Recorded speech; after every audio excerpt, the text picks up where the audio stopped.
Hello, this is Taylor Elwood, and welcome to the Magical Experiments podcast. I'm really excited because today I have this really amazing magician, Sasha. I hope I get your last name right, Chaitow.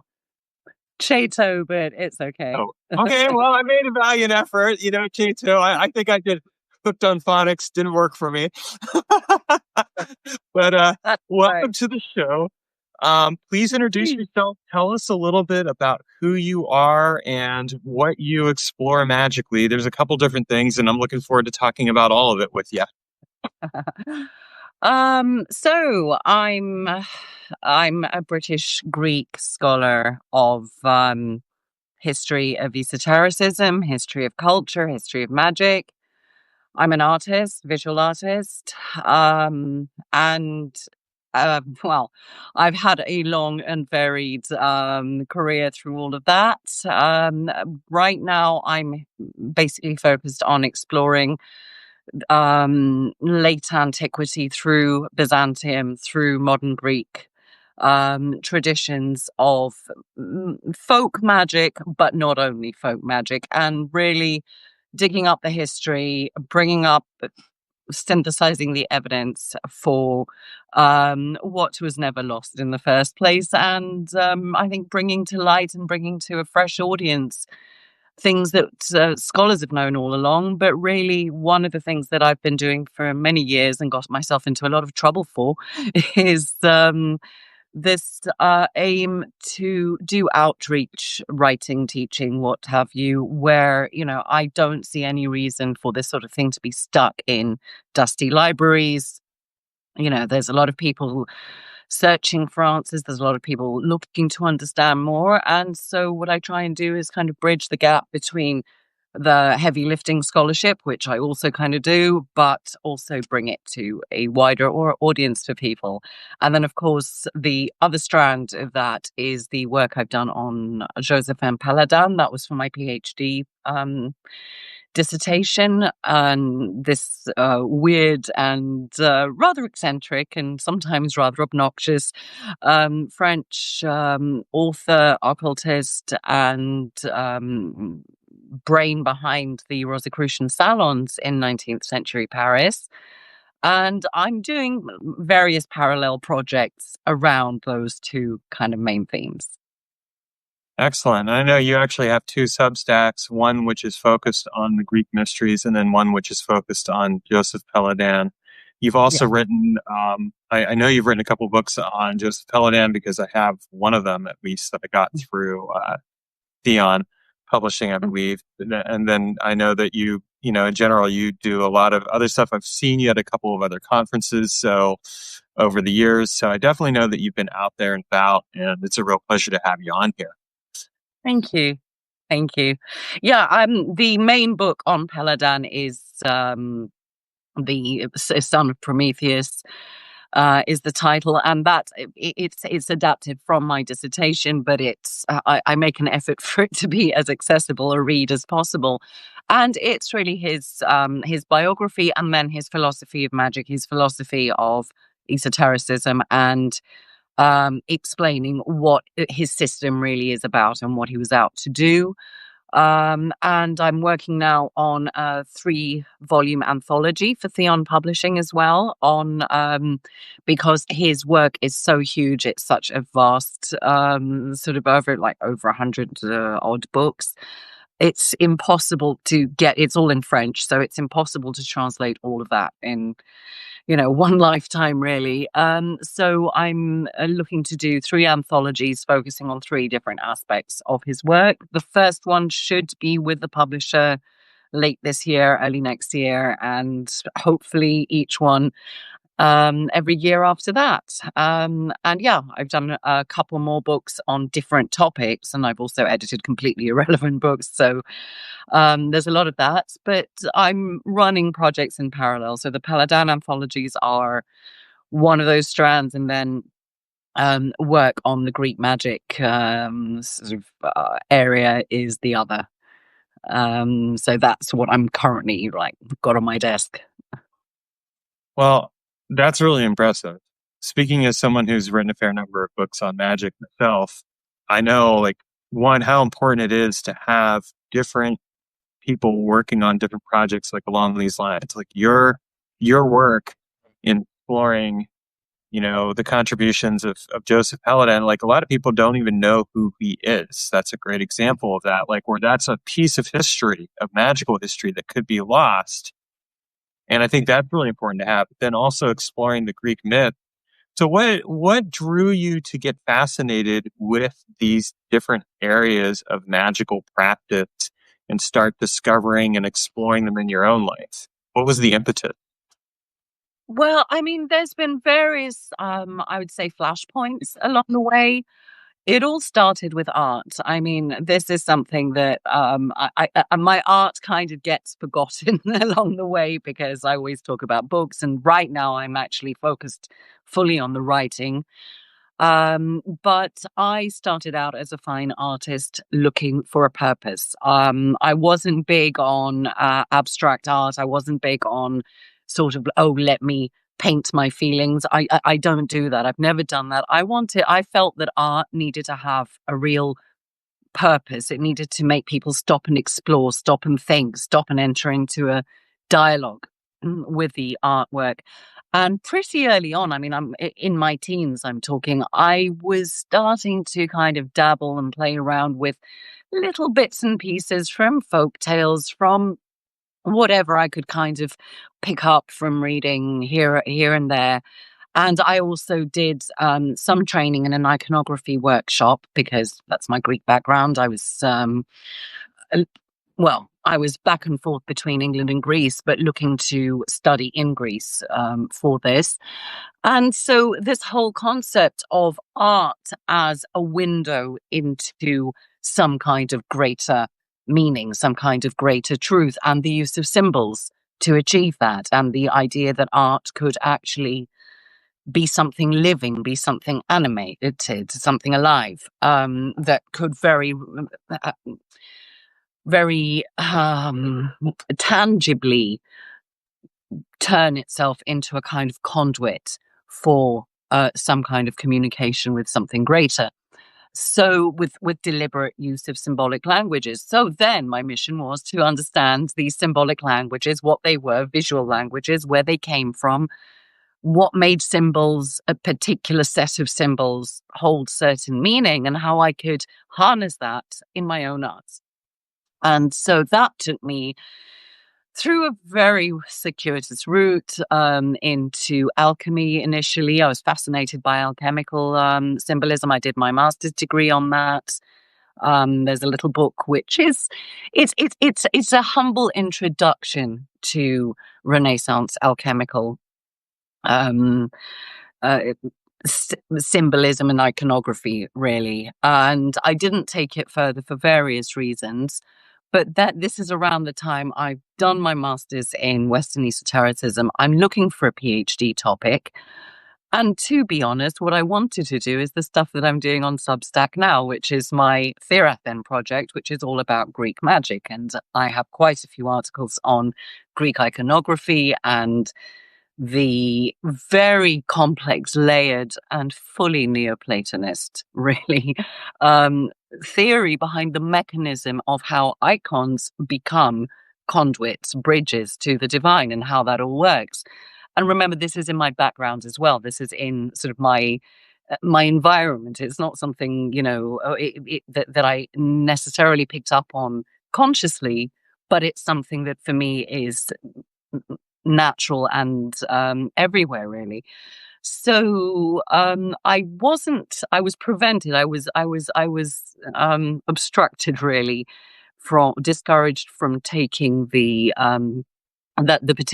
Greek icons topic further at that point in time. And so and I was gently nudged towards looking at the French occult revival.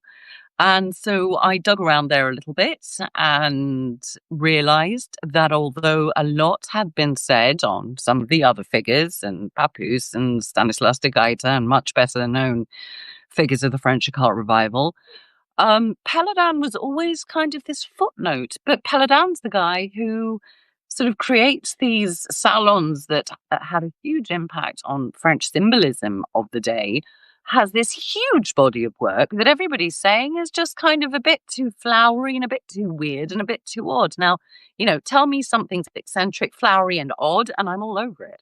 So, and then it just turned into a saga. Really, I don't know. I'm not quite sure how that happened either. But what I found in Péladan, interestingly, and this is how the two connect, you see, people wonder, well, how the heck are you doing Greek stuff, but you've also done French stuff and, hundreds of years apart?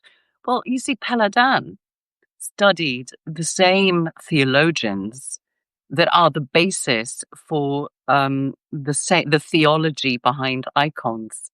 And he actually said the Catholic Church has taken the wrong route, the Catholic Church has gone the wrong way. And in actual fact, here's the theology and the metaphysics to explain why art is the bridge to the divine. And so, so I took that and ran with it. And on the one hand, obviously, I've done the scholarly heavy lifting, which is what it needs to be. But on the other hand, as an artist, I took his ideas and I played with them. So I ended up with, because why not?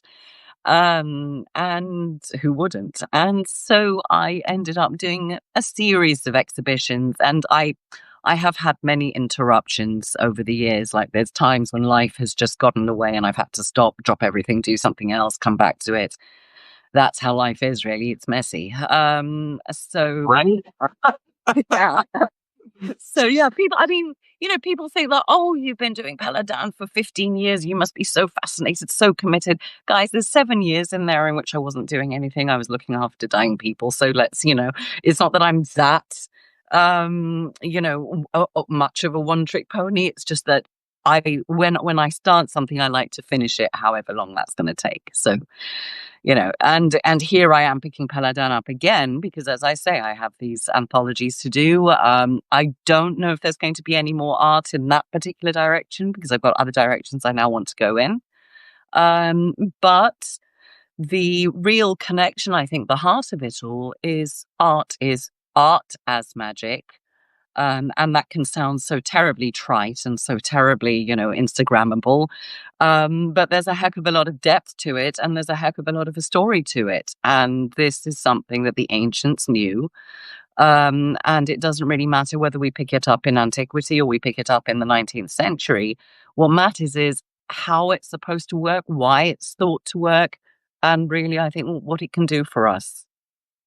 I agree with that. Now, I'm an artist as well. I work in some different mediums, and I find that plays a very important role in my magical work. In fact, most of the magical work that I do it's through art at this point because it's such a creative process. I read one of your posts actually about that explored your own work around taking Péladan's artistic ideas and applying them to your paintings, which I highly recommend to anyone who's watching this, because it was just such a fascinating exploration of, that kind of work. From a practical magic perspective, what do you think the advantages are of integrating art into magical work in practice? I mean, I have my own thoughts on that, but I'm curious as to your thoughts. I mean, first of all, it needs commitment. I don't think just doodling around does it. So, I mean, that's the first thing I want to say. That what are we talking about when we're talking about doing art? Because I see it as something that requires like full commitment. One of the reasons I'm not painting at the moment, I haven't painted in nearly 3 years actually, Mm-hmm. is apart from life stuff. We'll leave that aside. Which was 2 of those years. This year, which has really been me getting back to work and leaves, is fully focused on writing. And I cannot be fully present for my art when I'm doing the kind of heavy writing that I'm doing right now. I know that to actually fully be able to create and for that to be meaningful and for that to have any effect for me, which and I miss it desperately. Like I can tell how much I miss it. is that I need to give it up 100% of me. Otherwise, it's just not going to work. It's not something you can say, oh, okay, I'm going to integrate this into my practice. I'm going to spend an hour and a day doing this. Yeah, if it becomes something consistent, and if it becomes something with focus, and if it becomes something ritualized, it needs a tremendous amount of discipline, I think, and respect for the process. And that is possible. And from there on in, it's about the degree to which you see your own mind go other places. You see the way that you become a conduit for something else. You see the way that you begin to see differently. Something that, they even used to tell us this in the workshops and in the art schools, that when you learn to see with the eyes of an artist, you can't go back. There's no unseeing. And once you become capable of that, it opens up whole new vistas. And this is something which, if it isn't channeled into some kind, if it, even artists who are not particularly involved with esoteric or other kinds of practice or even religious belief, that if they don't have a way to channel that, it can drive you mad. So that's where I feel that, as part of something consistent, and as it's not self-expression. In other words, it's not just self-expression. It's something far more structured and far more focused, and people can come at it from any angle, any tradition, I think, as long as they realize that what they're doing is effectively mirroring the act of creation. And that takes a heck of a lot of respect, I think, for what that entails. Yeah, I received that. I'm just taking that in because it's a pretty profound statement. That's the angle I come at it from, because that's the angle that is that my tradition is steeped in. And when I say my tradition, it's not something you're initiated into. It's not some kind of secret society. It's a cultural. It's a cultural sort of given that one is steeped in, and that is very much a part of, I would say, Greek tradition. But it's not Greek tradition that has to be Christian. It's Greek tradition, the way we perceive art as something functional, and, as I like to say in my courses, art as a divine communication device. Because that's the role. Art was always functional. It was never just ornamental. And therefore, it always had a dimension of this sort. And that's how I come to it, you see. But that derives from the tradition that I'm steeped in by default, really. Well, I think there's something also essential about art, which you spoke to in a way, and I'm gonna draw it out a bit more, which is like with the Greek iconography. I mean, what are we really dealing with here? We're dealing with the showing of the mysteries, the showing of the magic.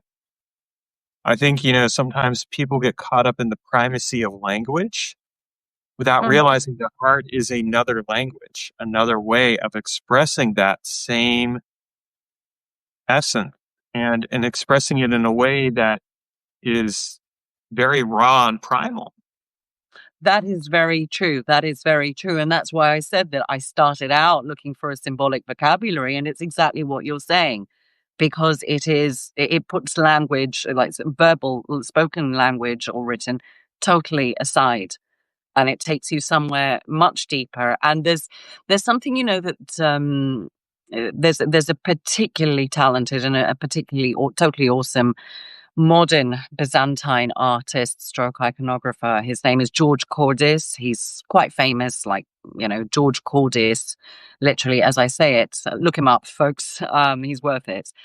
And one of the things he explains about icons, which don't always have to be religious, this is the thing, like, he talks about Byzantine art, and icons in and of themselves, okay, they may be images of saints and scriptural stories, but they don't have to be. There can be a whole other dimension. And seeing his work on the non-fully religious side, you still see the magic there. And what he explains about this particular style of art is, it's technical, but this is where I think the real magic lies. He talks about something called rhythm. And what he describes as rhythm is the way, literally, the geometry of the composition. And he explains how what it does, instead of the way Western art tends to draw you in with perspective and with figures that are often looking away, and you look at a scene, you look at a tableau, and it kind of draws you into this frozen moment in time that's been painted. Like, imagine Renaissance art. Just take your favorite Renaissance painting and imagine that. And that's what we always kind of see. And we always kind of see the way the lines and the geometry pull us in, and they tend to be very vertical. There tends to be a particular geometry to it. When it comes to again, this guy Cordes calls the rhythm of Byzantine art in general, instead of pulling you in, it pushes the figures out to you. And he describes literally the surface of the painting as an event horizon, where whatever's in the painting literally, or the image literally becomes animated and enters your timeline instead. And there's something incredibly magical about all of that.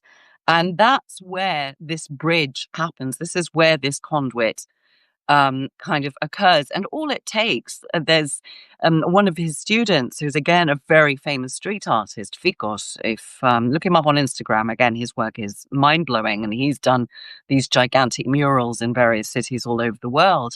And he follows this kind of philosophy. Um, and it's literally, if you can imagine turning a street corner and suddenly having like a weird and wonderful angel with slightly mythical characteristics jump out at you, and it is literally in your reality, in your timeline. It's not just a picture on the wall. If you can imagine that, and if you don't believe me and you think this is sounding crazy, go look at the pictures. You'll see what I mean immediately. So there's a whole dimension to just the way these are shown and created. And you see how many words I've used to try and describe it. But if you go look, you see you don't need the words.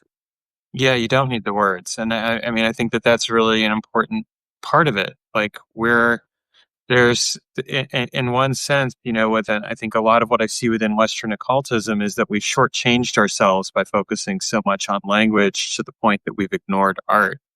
And of course, I see this in a lot of modern occultism and explorations around it. And I think that this even applies to music as well in some ways. Like, there's kind of an obsession in some ways with the written word over the art, the music, the aesthetic, the experience, and how that draws in and creates the altered state of awareness and presence. And of course, words have their place too. I'm not going to deny it. I'm a writer, so of course I'm going to acknowledge that. And there's been some really fascinating word magic, but I think that it's that coming to that appreciation of art and the integration of it into magical work again is absolutely essential. How do you feel that this has led you to a deeper relationship with, I'm going to just say, Grecian spirits, for lack of better word, and you can feel free to correct me on that if you want to, but like, how's that led you to a deeper relationship with the spirits? I can't answer that because it's always been there. I can't tell you that. It's not something that I've it's not something I've arrived at. It's something I've been born into, When you're my first language was English. But I started picking up Greek when I was about 4. We moved here and I went to school here, so I picked up quite quickly out of that. But when your bedtime stories are the myths of Heracles, okay, when you're being taught the myths as history at the age of 7 and 8, and because that's what they are to us, they are our history, the myths, and we know they're myths.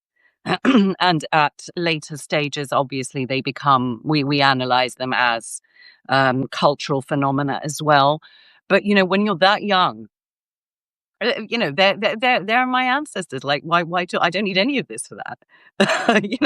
So but what it has done, I will say, is that so I think I had to leave my own background and tradition. And of course, I was out of Greece for many years. I was in the UK and so forth, studied abroad. I had to leave it to appreciate it and come back round. And that's especially true, I think, of the Byzantine tradition, which, yeah, I think most of my generation got very weary of very early on because of the way that certain things were taught. And we were fine with the ancient history, but it's when we kind of got to the churchy stuff that people kind of go, "Oh God, no, enough." And so it took me this very long trip round and seeing things through the Western viewpoint, which did not come naturally to me, to realize, hang on a second, look what we've got here, and nobody knows about it, but we know about it, but we don't even appreciate it properly. And that's kind of what's now brought me back to doing what I do. So, in terms of bringing me closer, no, it hasn't brought me closer because I was already there. But what it has done is enabled me to find the language, I think, and an understanding of how these things are perceived by folk who don't have that background, because I've always taken it for granted, and to begin trying to translate this, yeah, sometimes gently, sometimes quite forcefully. Yes, yes, I'll hold my hands up. I've got a bit of a tongue on me. Um, sometimes, to try to translate some of this for folks who are genuinely interested and genuinely want to appreciate and absorb more of Greek tradition from whichever era, but who are coming to it through material which really uproots it and decontextualizes it and gives them a very sort of poor um sort of sense of what it's really all about, if that makes sense. It does. But for me myself, it's as it always was. It's just now I've got the language, perhaps, and the ability to articulate this for folk to whom this is completely, something else. Well, and I would add to that, just based off of what I heard from you, also the appreciation, because having stepped out and then being able to come back, oh, here's this thing that I kind of was raised with and steeped in, and now I come back to it and I look at it a different way. And so there's that aspect. But yeah, I can totally see that. Like, Yeah. it's something that's been there. It's not something where you had to go and do like a No. deep exploration. And I think that is a really good illustrative point to that. And so, with that in mind, there are some people out there who are definitely seeking or looking, like in the way that I talked about. What what are some what are some suggestions you have for those people other than reading your very excellent articles, which I will say are very detailed, very well done. I mean, I enjoy reading your stuff, so I definitely highly recommend it to anyone who's watching this. But what would you suggest for those people who may not have that same background, but want to, but also recognize that there's something that's speaking to them about what you're sharing and about the mythology and stuff? Because I think the one thing I'll add to that before you answer the question is there is a lot out there, like in modern culture, that has taken and explored this, but explored it in ways that may not be fully respectful or fully cognizant of what's being drawn upon. I really appreciate you bringing that to the forefront, really, because this is the thing. Greek culture, Greek myth, um, well, yeah, Greek lived spirituality, whether it's religious or not, because it doesn't have to be. It doesn't have to be attached to the church. And I don't think we'd need 3 hours for me to explain why. But, read my stuff, because I do go into this and I will be going into it far more. Pardon me. So, what I'm trying to say is Greek culture is alive. Okay, we are a living culture. We are not marble statues. We're the real deal. We're real people. We're like any other indigenous culture that has had its vagaries of history, that it has had its history of oppression, that has had its history of issues. Let me just put it that way. Okay. that has an identity, that has a heck of a lot to give and amazing hospitality, um, but whose culture and history is consistently an object of appropriation. And the minute we say anything about that, we're mocked, we're slandered, we're told to shut up and go back in our hole. This week, I saw somebody packaging sacred objects that are only ever bought for use in graveyards or churches, for very, very sort of in extremis situations, and selling them as new age packs, like starter kits. Okay, this is somebody who's not Greek, who has a lot of contact with Greece, but is not. So this sort of thing, or the business of reinterpreting myth, when those myths come from a particular cultural context, which, we can still tell you about, we can explain. There is a reason, for example, why concepts like justice and vengeance and all the figures that we find in Hesiod's theogony, there is a reason why they are personified. They're not just, to be, you don't want, you're not interested in Christianity, you want to get rid of the Christian sort of overlay. And so you reimagine what paganism may have been like. Okay, paganism got integrated into Greek folk culture. All right, it's alive and kicking, and I can prove it, and I am beginning to. So, for want of anything else, talk to us, please. Talk to a Greek. Actually, ask us about our experience. It's like when I say that, you ask me, how did I come closer and I explain, but I'm already there. It's about cultural immersion. It's about the way you might want to participate in some kind of shamanistic ceremony somewhere in, let's say, South America somewhere. Okay, you don't just barge in and say, "Oh, hey, I've imagined we're going to do it this way. So, do you mind if I just set up my little thing and say my, and say my ritual, do my ritual, whatever." And you've got real living people there who may have a little more to say about it. So it's kind of, we're very open, we're very welcoming. We love people asking about our culture, but dare I speak for all Greeks? Well, I speak for quite a few, actually. I know this for a fact. When I say, would it be possible to have a little more respect and actually dare to take the plunge, not to see this place as a tourist destination or a place to come on some new age seeker journey, but somewhere where you get the chance to really see what it's like for the living pieces of this tradition. All right. And just literally sit down with someone and respectfully ask them to tell you more, whether that's off in the direction of paganism, whether that's off in the direction of folk orthodoxy, which incorporates a heck of a lot of pagan practices. Let me tell you, that's what I write about. And or whether you want to go even deeper with the mysticism, and the sort of the continuities really of Neoplatonic theurgic practice. And it's a whole different way of looking at things because, first of all, this is a participative culture. It's not something where you go off on your own and do stuff. It's something which is shared. If you find yourself at a village feast, you will be pulled in, you will be welcomed, you will be drawn in, and you will sense part of that experience, even if it doesn't look particularly mystical. And before you know it, if you're accepted, if you show the respect and are accepted, then you'll get to see the real thing. That's how it works. And that's something that I just wish I could share, with more folks who I realize that are deeply, deeply in love with this idea, but who don't seem to realize that it's not something you just take off and reinvent because it's living.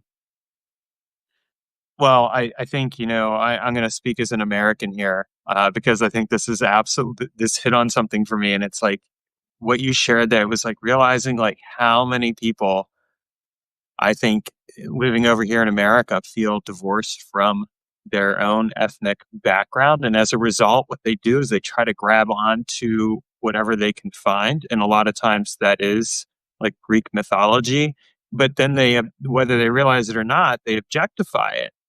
and they're objectifying it because it's like, well, it was ancient history or it's myth or it's this or that. And so what they forget is that no, there's this very real lived tradition that is occurring.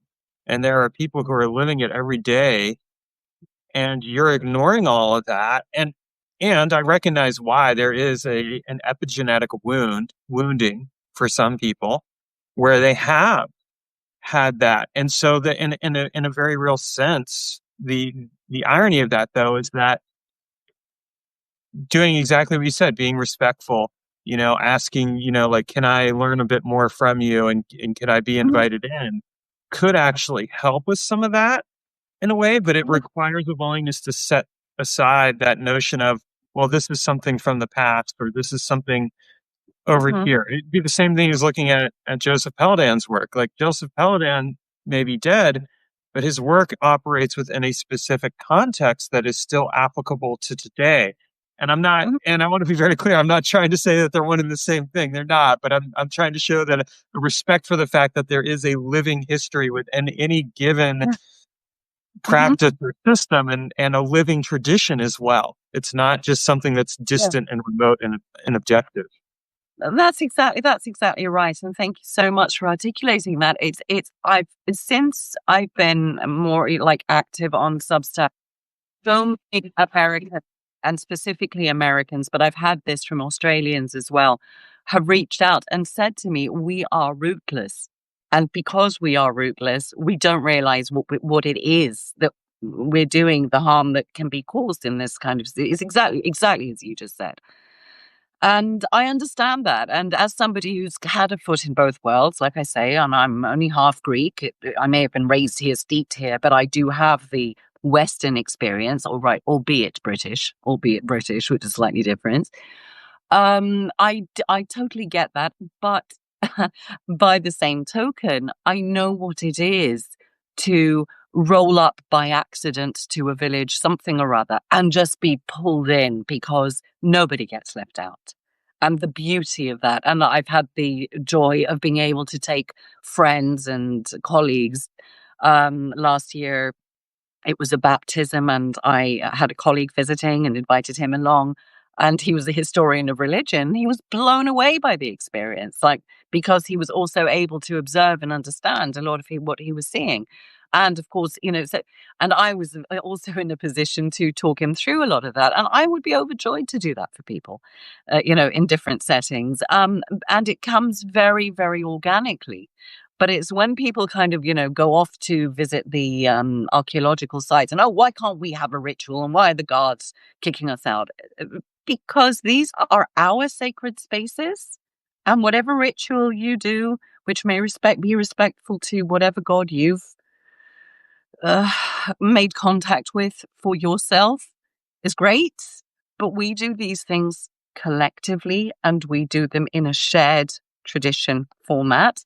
And no, Christianity did not create a rupture with the past. It's an evolution. It's an overlay. And at the end of the day, you know, we are open to everybody as long as they're willing to actually be open to us as well. This is not about exclusivity. This is not about, hey, it's ours, you can't have it. It's about, it's ours and it's alive and it's very, very sacred. Would you please respect that? Because to a Greek, there is no greater offense than disrespecting what is sacred. And that has been the case since antiquity. It's like, there's a lot we'll put up with. That stings. You see, and it's something which can be corrected with just a bit of goodwill and a bit of openness to, you're looking for roots, great. You want to explore this. This is the tradition that speaks to you. Fantastic. Somebody else I was talking to who is so well meaning and such a lovely person. And they were telling me that in their fear of possibly culturally appropriating something or other, what they were trying to do was practice and extract only those features of a particular part of Greek tradition. And this was in a late antiquity setting where they felt that it was universal and therefore wouldn't really offend. And I said, but by divorcing the practice from its roots and from its backdrop, what have you got left? It's not universal. I mean, it can be divorced from all of that, but then what have you really got left? It's no longer what it was, is it? And that's Oh, where what are you looking at? And so there need not be a fear of, oh, but I need to learn a new language. So learn it. What else? We've got something better to do? you know, this is kind of where I come from with people who put so much effort and money and time and energy into reading new occult books and going to seminars and doing practices. It's great, but okay, so if you want the real thing, why not go to that part of the effort? Why not learn the language? Why not talk to a few of us and see from the other side what it could be, how much more it could be? mm, yeah, no, there's a lot of truth to that, and I think that it's interesting too because that person, as well-meaning as they were, was actually doing the very thing that was causing them to feel rootless by taking something out of the context. But that's the So, thing; it's not doing them any good. It's not it's not hurting us. It's not hurting me. But they're the one who still feels that, or they are the ones, because I get this from a lot of people who still feel like, oh, it's it's not landing for me. Something's missing. Something's wrong. Something's off. Well, sort of looking at it another way, you know. And similarly with art, there is a long and continuous tradition of art, and like I say, it is never just ornamental. It is never just for the true, the good, and the beautiful. Inherently contain the true, and to depict and demonstrate, as you put it earlier, the true, you've got to have the other two parts as well. But yes, but for it to be good, it needs to be rooted in the matrix, the womb, the cultural womb that made it in the first place. And that doesn't mean you have to do a lot. It's a shift in thinking and like being open to learning more and understanding more. Because if you want to divorce it from that cultural substrate, then my question is, well, why? What bothers you about it so much, mhm. And is it the foreignness? Well, that has a name, and let's not go there. Well, I gotta say, I feel like I've barely scratched the surface with this conversation, and I really appreciate just the depth that you have and what you bring into what you're sharing. Having read some of your articles on your Substack, and just it's really fascinating. So, for people who want to learn more about you and your work, where can we find you on the web? I know I'll have some stuff in the show notes, but Well, first port of call might be my website, sashachaitow.co.uk, because that kind of just gathers everything I do, which looks disparate, but actually makes total sense to me. There's always a reason why it's like that. If you want my most recent writing on the Greek material, it's at Therathen, which I'm not going to spell out for you, but you can don't find worry, it. it'll be in the show notes. Yeah. Therathen.substack.com. And then my Péladan one is péladan.substack.com. And especially with the relation to the Greek material, I am looking to probably start maybe for a small monthly group for folk, just like an open workshop type thing where people can bring questions, queries, projects, things they want to work on. I've had quite a lot of interest. Um, I'm just trying to organize my timing so that I can respond to some folks who have already expressed an interest and see how much room I've really got. Because these are going to have to be small. If there's enough interest, maybe I'll do a second one. We'll see. And for Péladan, I have it's a masterclass. It's an in-depth course set up on the Substack itself, and that's the sort of masterclass subscription. But that gives access to 7 workshops with covering the whole breadth of Péladan's system for self-initiation. So, and again, I'm always available for questions. It is self-study because it actually has to take as long as it's going to take for the individual. So if people are interested in learning more about that, they can visit the dedicated page. All the detail is there. They're welcome to drop me a line if they want more clarification about it. And that's available too. And I'm around. People find me in all sorts of social media settings. And of course, if there are questions, if there are requests, suggestions for topics I could cover on the on my Greek Substack. Today's article that went out a few hours ago was after a reader suggestion, and I was delighted. It was inspirational, and I just ran with it. So I'm always open to the more I understand what people are looking for, the more I can respond to that in the moment. And so I'm happy to take requests. Excellent. Thank you for that. And again, for people who are watching this, you'll find some of that information in the show notes. Definitely encourage you to take a look at what Sasha is doing. It's really brilliant work. And Sasha, I have one final question for you, and that is, do you have a word or phrase of wisdom that we can take with us end of the day forward? Oh, this is going to be a terrible cliche, but gnosis eafton. I think Say that again? gnosis eafton, which is know thyself. Know thyself. Okay. Perfect. You know what? That may be cliche, but we need it. And I think that's where all magic, if we're talking of magic, starts and ends. And if until we become fully conscious and dare to look straight in our own eyes, there will always be things that may escape us. Truth.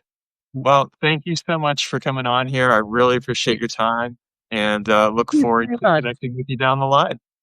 Indeed. Thanks so much for the opportunity.